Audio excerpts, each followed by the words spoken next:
All right, let's welcome in Richard Davenport this morning, talk a little recruiting. Richard, we were talking about Scott Fountain a little bit in our Hog Update. You got Reed Bauer now, who's a part of the, and I just forgot the name of the punter, Ray Guy Award, and then Lou Groza for Cam Little. And I know special teams was heavily criticized in the Chad Morris era and initial year one under Sam Pittman. Took a much bigger step in year two. I mean, how big has special teams recruiting been for this staff so far, and how much do you think it's going to continue with Scott Fountain on staff? Be honest with you, I haven't seen it like this since Scott Fountain's got on campus. I mean, as a matter of fact, they have the number 6 kicker in the country in the 24 class, Kyle Limmerman, visiting on Saturday. You just see so many guys that are nationally ranked, like top 5 or top 10, visiting Arkansas, and oftentimes they're able to get these guys to walk on, and you have seen them obviously extend scholarships to kickers too. They put a premium on the special teams. And I think that's a great thing, because at Arkansas you may not be able to out-talent everybody, but if you can win, special teams, that gives you an extra edge to maybe winning that game against a team that maybe have a little bit more talent than you. But he relates well with the kids. He communicates with them on a consistent basis. And he makes them feel important, and a lot of times kickers kind of feel like that they're, an afterthought, and that's not the case with Coach Fountain. I mean, you think back to the Mississippi State and LSU games where the Mississippi State kicker, missed 3 field goals, Tommy, in that game, and then LSU where he kicks a game winner in overtime. Those are some of the plays that maybe in years past Arkansas wouldn't have made, but they did last year, and they've. Remind me, Richard, who is the Australian punter that they just brought in? Max Fletcher. I was going to mention him, because that's another kid. I mean, from what I understand, he can absolutely boom it. So it's going to be interesting to see who runs out there as the punter in the first game. Obviously, Bauer's done an excellent job, but he's got some competition with Max. And I've always thought, it's not just an original thought, but the more you improve on special teams, the better your coverage teams are. Richard, it just points to your overall team depth. And the more you can look out there and not see frontline starters, guys on the top line on your 2 deep out there, that means your football team's in a better state. Absolutely.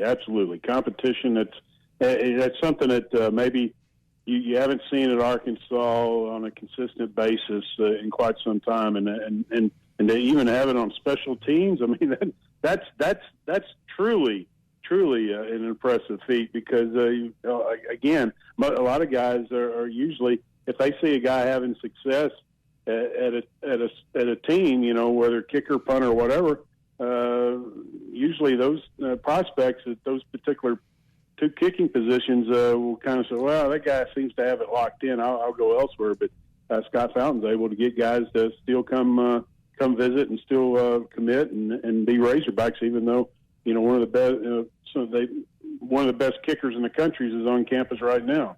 We were talking about practice starting at the end of next week, and with all the incoming freshmen, and I know we saw some of them in the spring, who is 1 or 2 you are expecting to read about, to write about, to hear about coming out of these first few practices that's going to turn some heads? So who's some of the inbound players and the true freshmen that you think will, maybe make a name for themselves a little bit in August? 2 guys that I heard a lot during the summer is Jordan Crook, both 2 linebackers. I've heard some others, and I'll get to them, but Jordan Crook, linebacker, and Manny Powell, another linebacker, obviously from Fayetteville. Jordan Crook from Duncanville, Texas. Heard some really good things about both of them. I think that they'll see the field this year. How much? I mean, I don't know. I think they may be able to spot Bumper and Drew a little bit, give them a little bit more depth. But I think you'll definitely see them on special teams probably, and then in spot duty at linebacker.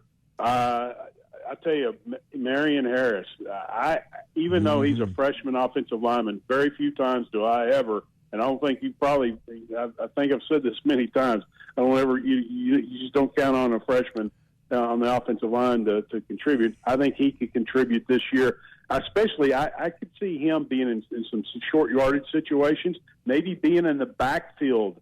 No one's told me this, but at Georgia, they put some big guys in the backfield on goal line situations or short yardage situations. I could see him lining up in the backfield and just being the lead blocker. And at he came in around 370 or so. From what I understand, he's at 340 now, which is obviously he's moving much better. So I definitely keep an eye on him as a guy that may not obviously start, but he could definitely see some action this year. And if anyone watched a Maumelle football game, and there were a few guys that physically stood out on their roster, but if you watch that offensive line, Richard, he just mauled people in Maumelle's season a year ago. Well, he's like some of those guys you see at Georgia or Alabama that are so big that he can just lean on you. He doesn't, obviously, and then you throw in his natural strength and his athletic ability. Hey, man, by the second quarter, you're beat. Can you imagine coming, in the second half, and especially in the fourth quarter? He is such a massive human being, and then you throw in he's such a great kid too. You just pull for him. Yeah, and you'd love to have a sneak peek in practice or something when they go, some of these line drills and really go after you. Him and Dalton Wagner in a matchup. That'd be a veteran guy that's 24 years old going up against a fresh. That would be a very good measuring stick for where his game is at coming in as a true freshman. If he could really compete in those kind of mano-a-mano drills with a guy like Wagner. I think he can, and I think we'll see him. I could be wrong, but I've been hearing so many good things about him, and for him to go, for a big guy to go from 370 to about 340, in a short period of time, it says something about him, because a lot of times big guys they struggle with their weight, but to lose 30 pounds by the time he reported in January to now, it says that he's doing all the things that are necessary to become better, and one of them is probably altering your diet a little bit, and that's tough for big guys. Tough for guys like me and you too. Hey, man. Speaking of young players and freshmen, we got a chance to watch basketball practice. One of the rare opportunities we're invited into the practice facility to see the team is they're getting ready to go to Europe and play in Spain and Italy in a 10-day tour over there and some preseason work. Everything that Nick Smith has been built up to be, hyped up to be. I know it's one practice and an hour's worth of watching, but Richard, I got to tell you, he sure looked like he fit in pretty well yesterday. Yeah, he's just very smooth. It looks easy to him. Yeah. When you're watching, it just looks easy when he's playing. And there's very few people, guys that you say that about. I've seen a few, and I go, it's almost like everybody else is playing in slow motion, and he's playing, just in a different level as far as his athleticism, and also he just understands the game very well too, and that accelerates his athleticism too. He knows when to go to the basket. He knows when to pull up. He knows to dish. His basketball IQ is very, very good. And he's so dedicated to the game, and he's such a competitor.